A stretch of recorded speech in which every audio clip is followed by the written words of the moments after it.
Hey everybody, Ethan here from WordTech, back with another video. This is actually part 2 of my series for doing custom cable sleeving, and in this episode I will be teaching you guys how to remove ATX pins from ATX cables, as well as their sleeving that are pre-installed, because some of them will have pre-installed sleeving, as well as how to actually install a heat shrinkless cable sleeve. Now, of course, there's going to be more steps to this. This is not the only thing you need to know, and obviously check out my part 1 of this video, which is telling you what supplies you will need. So I won't be going over the necessary supplies for this. Now, I'm not wearing my lavalier mic this time, so bear with me about the audio.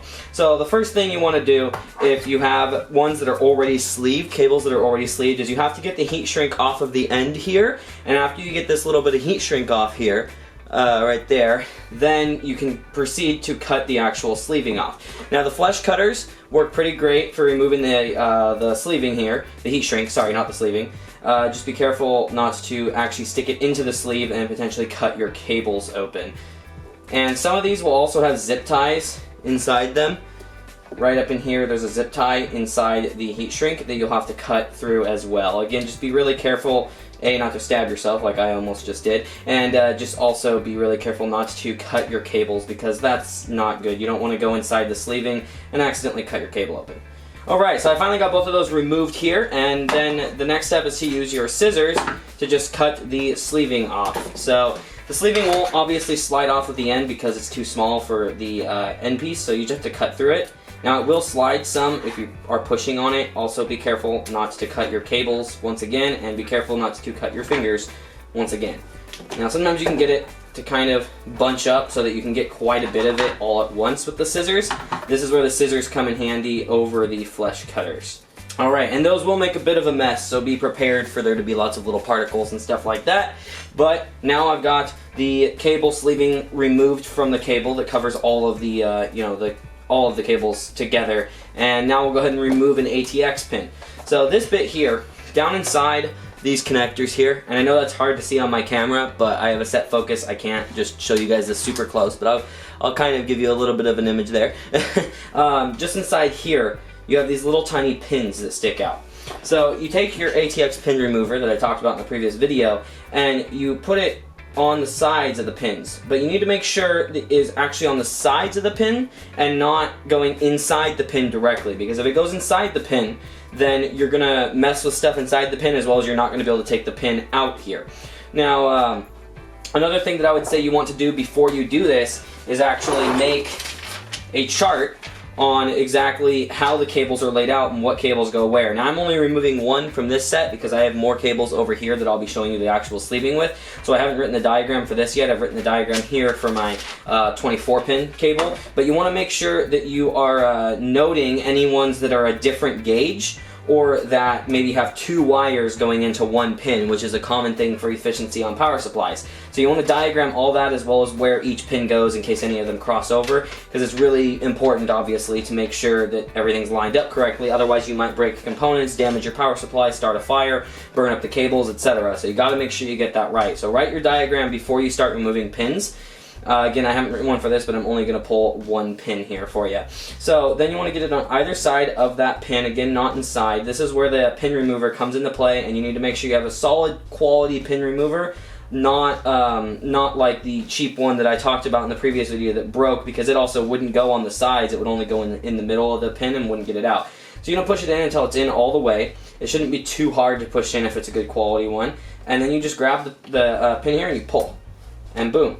Got it out. See? Now this one here is a great example of one that has 2 distinct cables on it.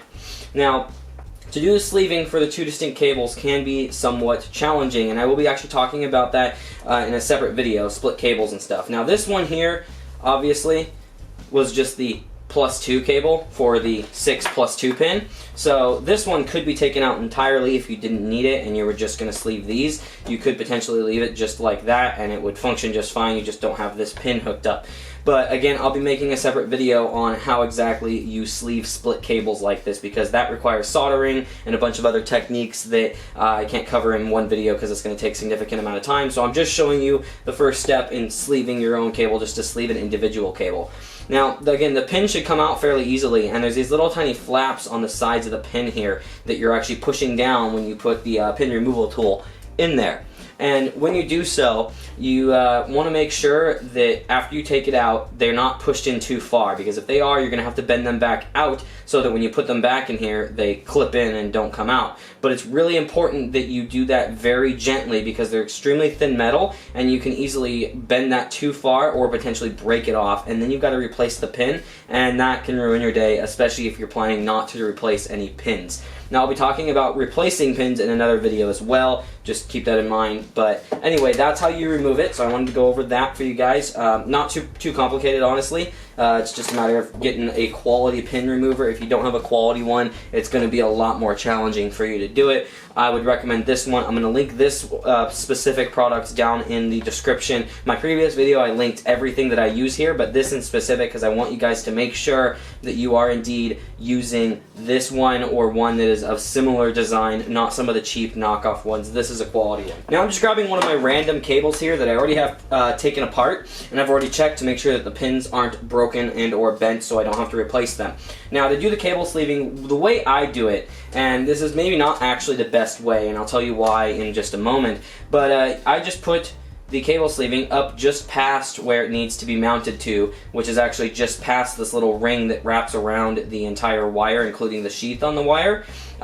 So it's just past that a little bit, because right past that little notch where it notches down here is where you're actually going to melt the sleeving onto. So I go slightly past that point, and then I stretch, or I don't stretch it. You don't want to stretch the sleeving, because the sleeving will stretch, not much, but you still don't want to stretch it out because you might need that extra play when you're actually doing the sleeve. So then you kind of just go like this, and I get it right to where it needs to be, and hold my thumb there. So this is the length that I need the sleeving to be. And then after that, I actually cut past my thumb. And you want to try and cut this straight, but I cut past it so that I have a little bit of extra play in there in case I am off a little bit. You can always take some off. And other various reasons. Now, the reason I say that there's actually a better way to do that, and mine's probably not the best way, is you'd probably be better off doing one cable and then measuring your sleeving for all of the cables that are going on that side. Now, again, a lot of people will actually make the cables on like the bottom set here slightly shorter than the cables on the top, or depending on your layout, you might have the bottom this way, and they make these ones a couple of millimeters shorter to give a little bit of a natural curve to the cable sleeving. So if you're looking to do that, you're going to want to measure it so that you can get the 5mm difference there. Now, of course, that would also require shortening the cables, not just the sleeving, but it's probably a good idea to measure your sleeving to length just to make sure that all the sleeving on X side is the same length so you don't get anything that looks weird. Now, I've done a bunch of them over here already, and these ones all look exactly the same length. I'm pretty satisfied with it, so my method seems to work, although I will obviously be finding out for sure once I assemble the cable. So you're probably better off measuring that. That's just not the way that I've done it with the previous ones, and so I'm probably just going to continue to go this way. So the next step is actually getting the cable sleeving onto the cable here. So you want to take the cable, and this is actually where you do not want those little pin flaps bent out. So when I was talking earlier about how you might need to bend those back out a little bit in order to stick them back in the pin, if they're bent in from removing it from the ATX connector, leave them bent in until you're done putting the sleeve on, because those will in some cases catch the sleeve a little bit and make it a little harder. You're not really going to damage anything, but it's just something to keep in mind, as it does make it a little easier. So then at this point, you're literally just going to insert the sleeve over it, but there is some resistance from that ATX pin. So what you do once you get to the point where you can't sleeve it by hand just by dragging it across anymore, which is usually a couple of inches in, you've got to kind of grab one end with your left thumb, or if you're opposite-handed, then you're going to want to put, you're going to use your right thumb for this, and you're kind of squeezing the cable like this. So you hold the cable here, and then you push the cable up like this, and then squeeze down with this finger on my right hand here, and you let go. And what that does is that pushes the cable sleeving up over everything. And so that's how you get it to go over the actual ATX connector when you can't drag it any further because it's getting caught and stuff. That allows it to kind of stretch and get a little bit bigger to go over the connector. Now, as you do this, once you get to a certain point, you'll have to actually start to kind of pull the sleeving a little bit this way so that you are actually able to push more sleeving onto it, because it'll start to build up resistance because the cable sleeving doesn't like to slide super easy onto the cable. So once you get to a point here, I'll keep doing this for a minute. And this is the part that takes a little while. You just got to be patient Try not to force it on there because you don't want to rip your sleeving on the ATX pin connector there and damage it, because that would suck. Now this Telio sleeving that I'm using is pretty solid. I've never had issues with it like tearing or anything. So as you can see here, I'm kind of pulling it down just to make sure that it's extended all the way onto the cable so that I can more easily get more on here. And as you get towards the end, it gets a little bit more challenging to try and get the sleeving to go on top here. You kind of use the same method, but it's a little bit snaggy, so you just got to be kind of gentle with it. So as you can see, my sleeving is on here now.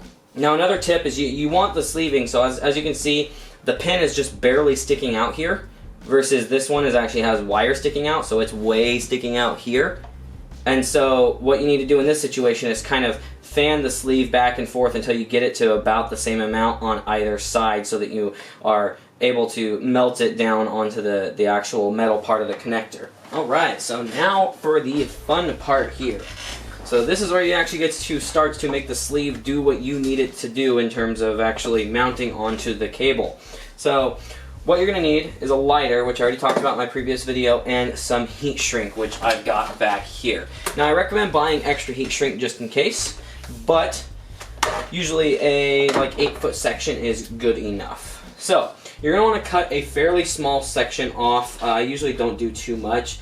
Fairly minimal, 5 to 10, probably 10 millimeters ish, or around this distance here. You just cut a little piece off with the scissors. I recommend using the scissors for that rather than using the flesh cutters, because the scissors are capable of doing a little bit more of a straight job, which makes it a little bit easier to get over the actual sleeve, since they tend to fray out a little bit on the tip there.